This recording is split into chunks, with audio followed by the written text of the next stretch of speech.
This season of the Urban Conservative Podcast is brought to you by Newton for Senate, working to improve education, reduce taxes, and keep North Carolina #1 for business. Find out more at newtonforsenate.com. This episode of the Urban Conservative has also been sponsored by Case Technology Consulting. Help your business get value out of its data and become more efficient and streamlined. Case Technology Consulting. Check out the link in the description.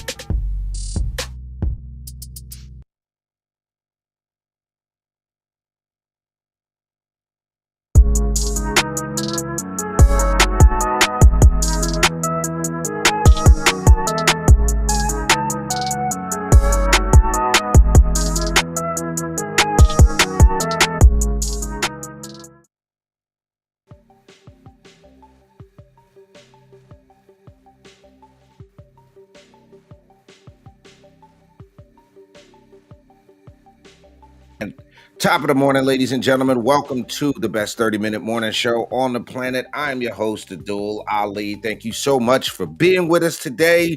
We appreciate you checking out the platform. If you haven't done so already, please jump over to tuconservative.com. You see it on your screen. That is the way that you can support what we do here at the Urban Conservative. You can get yourself a membership. You can get yourself a TUC mug. You can jump on over here to sponsor an episode and get yourself one of these wonderful TUC mugs or t-shirts. Also got that work privilege gear, not white privilege or privilege, but work privilege. Go ahead and get yourself situated with some work privilege gear and support the Urban Conservative. We really appreciate it. Now, ladies and gentlemen, you see the two guys on your screen right now this morning, Mike Lindell and Kevin McCarthy. If you did not know this, it's going down.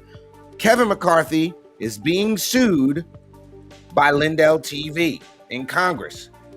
Mike Lindell says they're going after them because they did it wrong. Okay.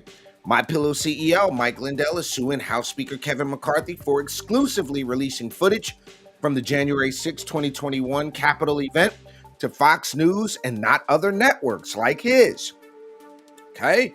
Earlier in the day, McCarthy confirmed that he was granting Fox News host Tucker Carlson exclusive access to thousands of hours of surveillance footage from inside the Capitol on the day of the attack, a decision that has drawn some criticism from Democrats, but Lindell, a close ally of Donald Trump and of what they call as a firebrand. I like Mike Lindell. I like his pillow. I've got a couple of my pillows here at the house.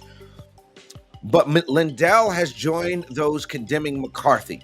Lindell's gripe with McCarthy was less about the speaker's decision to release the tapes and more about to who he was releasing the tapes. The only handling the footage to Carlson and Fox News, McCarthy is violating two constitutional provisions, the Equal Protections Clause and the First Amendment, Lindell argues. Okay. On this past Wednesday, Lindell said that his network was injured by not having access to the January 6 tapes. He argued that giving Carlson exclusive access would infringe on freedom of the press because Fox News could not put out whatever they see fit. Because Fox News could put out whatever they see fit. Now, here's the thing. I haven't watched the Lindell TV. I don't know if y'all watch Lindell TV. I just not watched it. I just have not had the desire to watch Lindell TV. I know Mike Lindell has some fans among conservatives.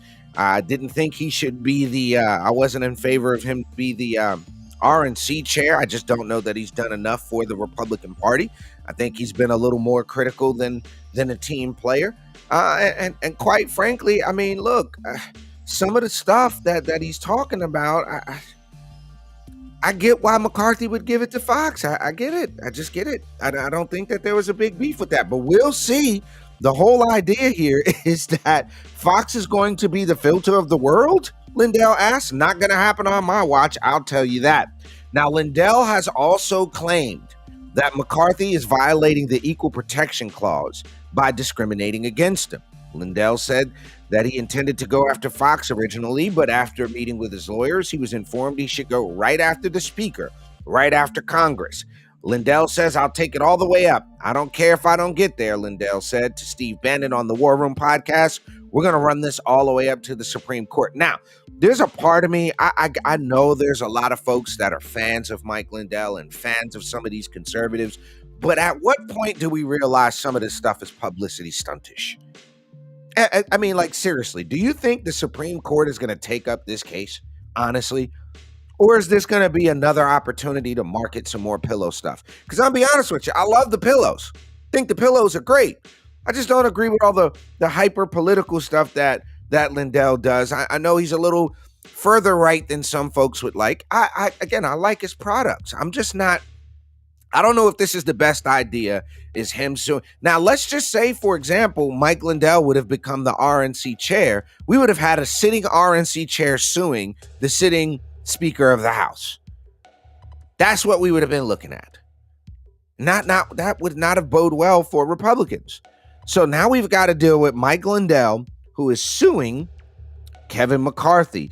Now, before becoming the Speaker, McCarthy had promised to release more than 40,000 hours of footage in his campaign for the speakership. He wanted to release pretty much all of the footage. His decision to grant it to Fox comes as a conservative, as some of the most conservative members of the party have renewed pressure for him to follow through on those vows. Now, McCarthy said to the New York Times that he was asked in a press conference about the tapes, and he said that they do belong to the American public. I think Sunshine lets everybody make their own judgment. He also said that after Carlson was done with the video, he would make it more widely available to the public, but many have criticized it was Carlson whom McCarthy chose to hand the tapes, given that the anchor has circulated conspiracy theories about the events surrounding January 6th. Now, we all know as American citizens, as conservatives, that the idea of conspiracy theories, it's more like conspiracy truths. These things start becoming more and more apparent, but we shall see what comes of the lawsuit from Mike Lindell against Kevin McCarthy. We're going to take a quick break on Top of the Morning for this freaky Friday. I'm going to take a quick break and we'll be right back on Top of the Morning. Don't you go anywhere. We'll be right back. Episode of Top of the Morning is brought to you by Edward Jones financial advisor Kelly Harmon, providing you with well-researched guidance backed by Edward Jones' extensive team and technology that help you prepare for retirement, children's education, or other financial goals. Call 252-473-1006 or visit the link on the screen.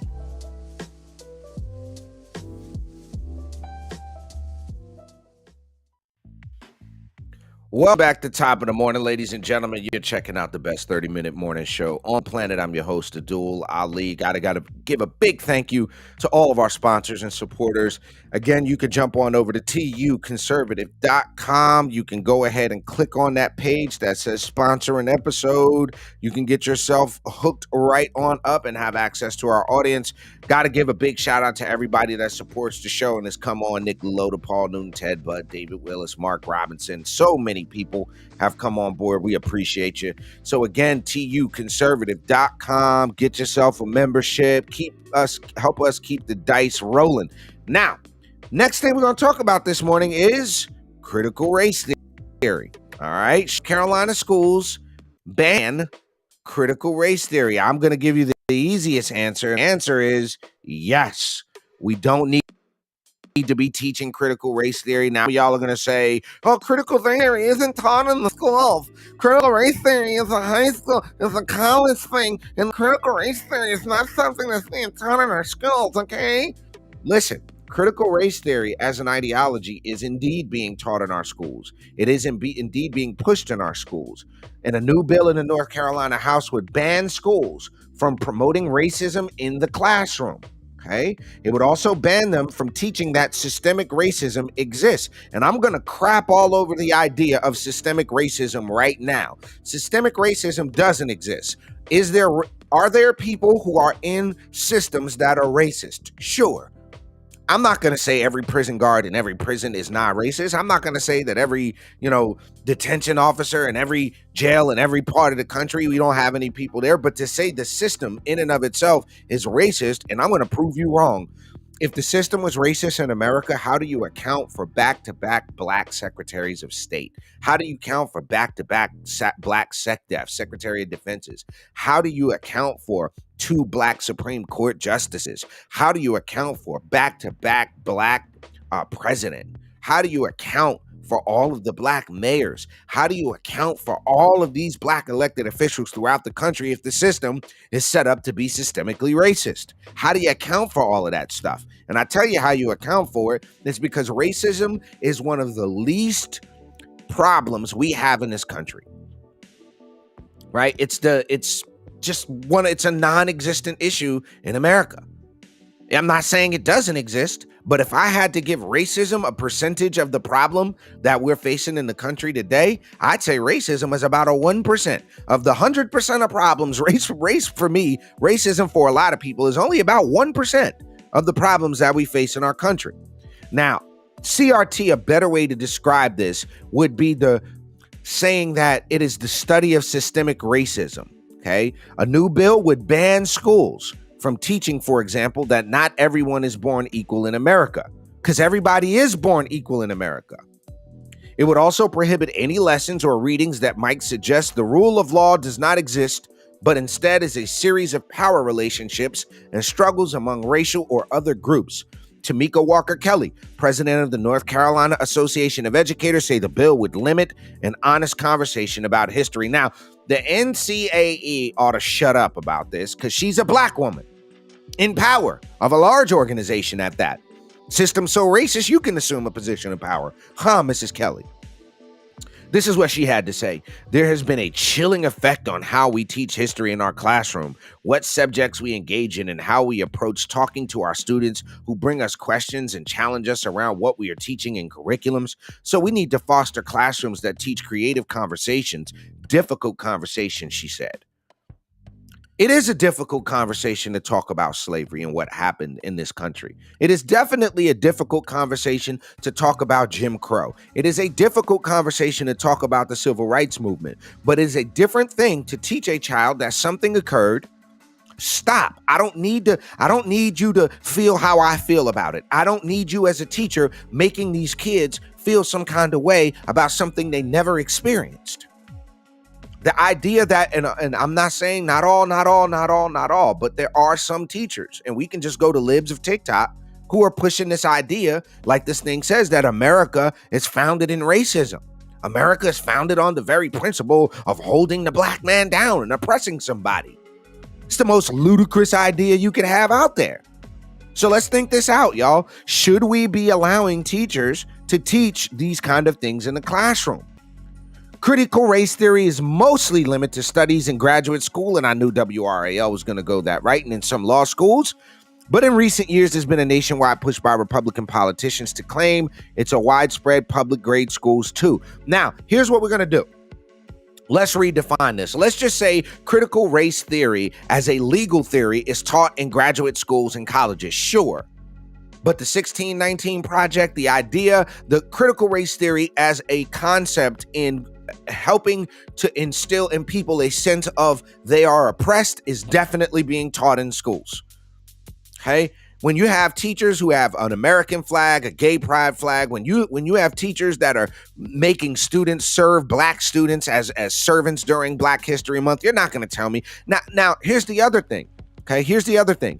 If it's being taught in graduate school and it's being taught in colleges, what that tells me is it's trickling down into the ideology of the teachers that we're producing, because teachers are produced by academia. Teachers aren't produced anywhere else but other in the colleges and graduate schools. So here we have this idea now that, and I knew the left is always going to say that.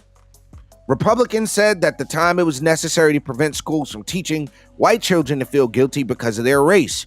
Torbett, who also sponsored the previous version of the bill, said in the 2021 debate that he felt no child should ever be made to feel inferior solely because of their skin or their gender. Now, this is the problem with the left today. See, the left is wanting us to go back to pre-1960 times. They want us to go back to Jim Crow. They want young people to feel bad. They want young people to feel jacked up because they happen to have white skin. They want you to think just because you're white, you're automatically an oppressor. They want you to think because you're white, you're automatically a beneficiary of slavery. They want you to think because you're black, you're automatically oppressed. They want you to think because you're black, you're automatically at the suffering because of what we call post-slavery distress disorder. And there could be nothing further from the truth than that. It's absolutely ridiculous. And no, we should not be allowing teachers to teach children that they are oppressed, that they are an oppressor, that they're, because of their skin color, they are somehow different than somebody, they're less than. Because that's exactly what the left in this country is doing, is telling our young people that they are less than. It's absolutely ridiculous. But folks, we're going to take a quick commercial break right here on Top of the Morning. Give us a like, share, subscribe, or follow over on our YouTube channel, TUC Twins. Don't go anywhere. We will be right back here on Top of the Morning. Episode of Top of the Morning is brought to you by Edward Jones financial advisor Kelly Harmon, providing you with well-researched guidance backed by Edward Jones' extensive team and technology that help you prepare for retirement, children's education, or other financial goals. Call 252-473-1006 or visit the link on the screen.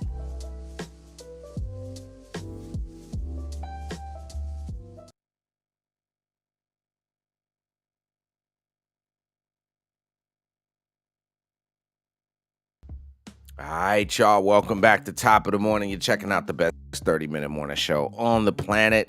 I'm your host, Addul Ali. Thank you so much for being with us this Friday. I hope you are going to have a wonderful weekend. We are going to be on later on. Shouts out to my twin brother, Raheem Architect Soto. We're going to be catching up with y'all a little later. We're going to do a little weekend review, a little weekly wrap up, as it were. So shouts out to my twin brother, Raheem Architect Soto.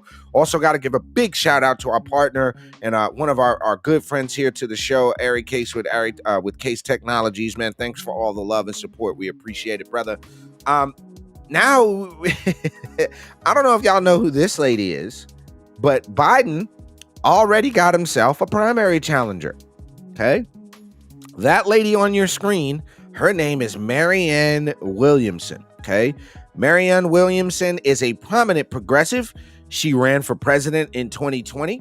She's confirmed on Thursday, yesterday, that she will be running again for the Democratic nomination for the presidency in 2024.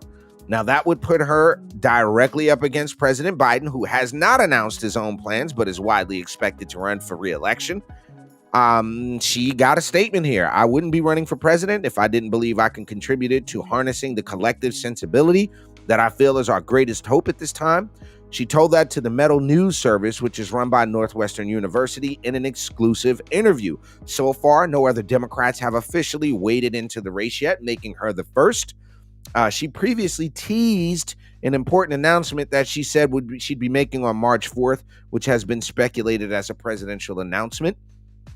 This lady gained notoriety during the 2020 race, especially during the first several primary debates, where some of her spiritual remarks won her fans online. However, her last campaign lasted 1 year.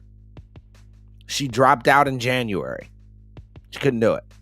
During her interview with the Metal News Service, she also criticized the DNC decision to change the early presidential primary schedule. Okay.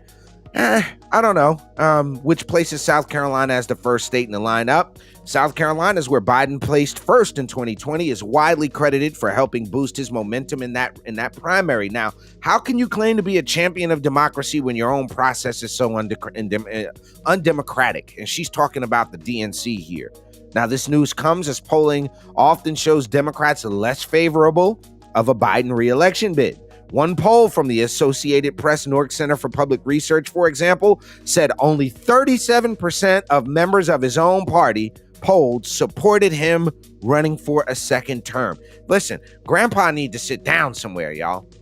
Grandpa got to stop. We don't need Biden up there. I mean, if I was a Democrat, I wouldn't want him up there.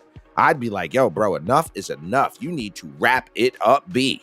Like, that would be enough. But this lady, Marianne Williamson, has announced her intention to run for president. Now, what I'm going to do in the background here, because I'm curious, I didn't even know she ran back then. I want to see if I can find a little bit about what this lady is all about, what her past is. Here, let's see.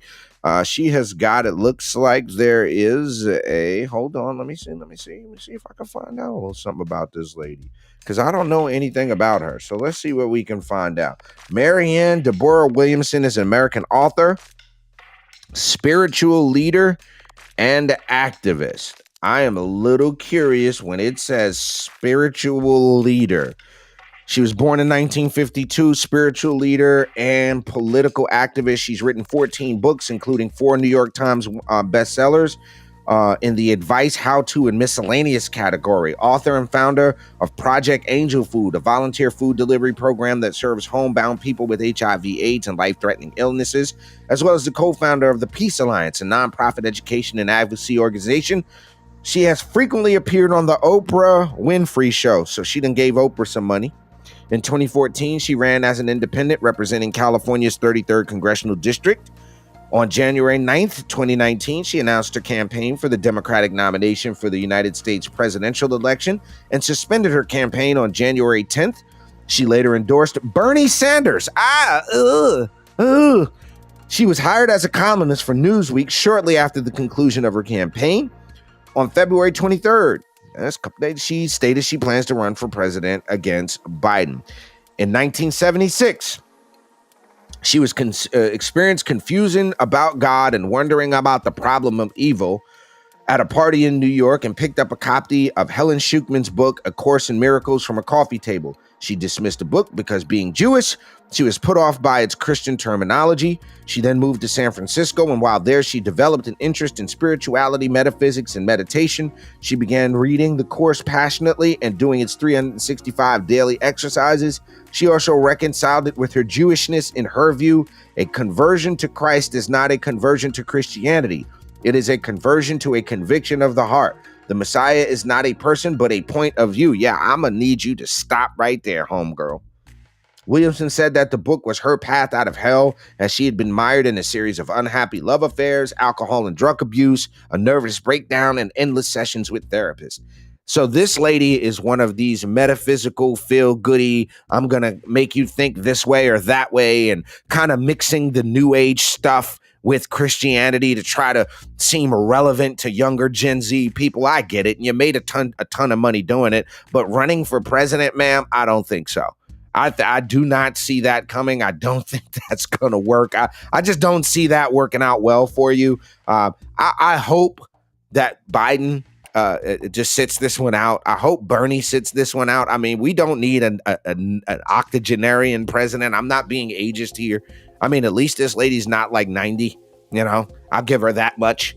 But I don't think she has a snowball's chance in Hades of making it. I just don't see that happening. So again, Marianne Williamson, who ran in 2020, has announced that she is running for president of the United States, seeking the Democratic Party nomination. There you have it, folks. One last quick commercial break, then we'll be right back with our last story of the day. This has to do with the Popeyes chicken, y'all. We'll be right back here on Top of the Morning. Y'all don't go nowhere.